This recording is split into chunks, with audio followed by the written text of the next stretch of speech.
দেশের বিভিন্ন স্থানের সভা সমাবেশ ও মানববন্ধনের খবরাখবর জানাচ্ছেন নাদিরা সুলতানা। মাগুরায় শিশু আসিয়া ধর্ষণ ও হত্যার বিচার দাবিতে মানববন্ধন করা হয়েছে। জেলার চৌরঙ্গী মোড়ে এই কর্মসূচির আয়োজন করে একটি সংগঠন। মেহেরপুরে এক শিশু ধর্ষণকারীদের রক্ষায় মামলাকে ভিন্ন খাতে প্রবাহিত করায় জড়িত আইনজীবীদের সনদ বাতিল এবং ধর্ষণকারীদের বিচারের দাবিতে মানববন্ধন করেছে প্রতিবাদী ছাত্র জনতা। ধর্ষণ ও নারী নির্যাতনের প্রতিবাদে ফরিদপুরে বিক্ষোভ ও পদযাত্রা করেছে ছাত্র জনতা। নারীর প্রতি সহিংসতার প্রতিবাদে ব্রাহ্মণবাড়িয়ায় মানববন্ধন করেছে সচেতন নাগরিক কমিটি ও ট্রান্সপারেন্সি ইন্টারন্যাশনাল বাংলাদেশ। একই দাবিতে মানববন্ধন করা হয়েছে ঝিনাইদহ, বরগুনায়। ময়মনসিংহে ঈদ উল ফিতর উপলক্ষে মহাসড়কে নিরাপদ যাতায়াত নিশ্চিত করতে ট্রাফিক ব্যবস্থাপনা সংক্রান্ত সমন্বয় সভা অনুষ্ঠিত হয়েছে। চুয়াডাঙ্গায় পানি নিষ্কাশনের ড্রেন বন্ধ করে দোকান নির্মাণ করার প্রতিবাদে মানববন্ধন করেছেন দেউলি গ্রামের বাসিন্দারা।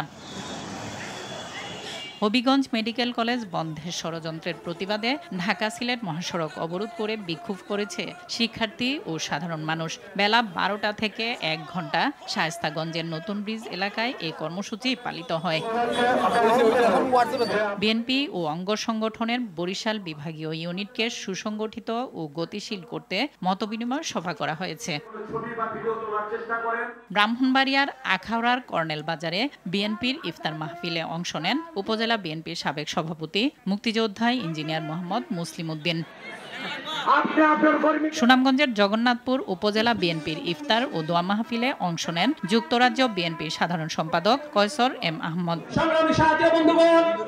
নোয়াখালীর বেগমগঞ্জের KM বহুমুখী আদর্শ মহিলা আলিম মাদ্রাসার জুলাই ও আগস্টের শহীদ শিক্ষার্থীদের জন্য দোয়া, দাখিল পরীক্ষার্থীদের বিদায় সংবর্ধনা ও বার্ষিক ক্রীড়া প্রতিযোগিতার পুরস্কার বিতরণী অনুষ্ঠিত হয়েছে। নারায়ণগঞ্জের রূপগঞ্জে জেলা স্বেচ্ছাসেবক দল ও ইউনিয়ন বিএনপির আলোচনা সভা ও ইফতার মাহফিল অনুষ্ঠিত হলো। নাদিরা সুলতানা, RTV।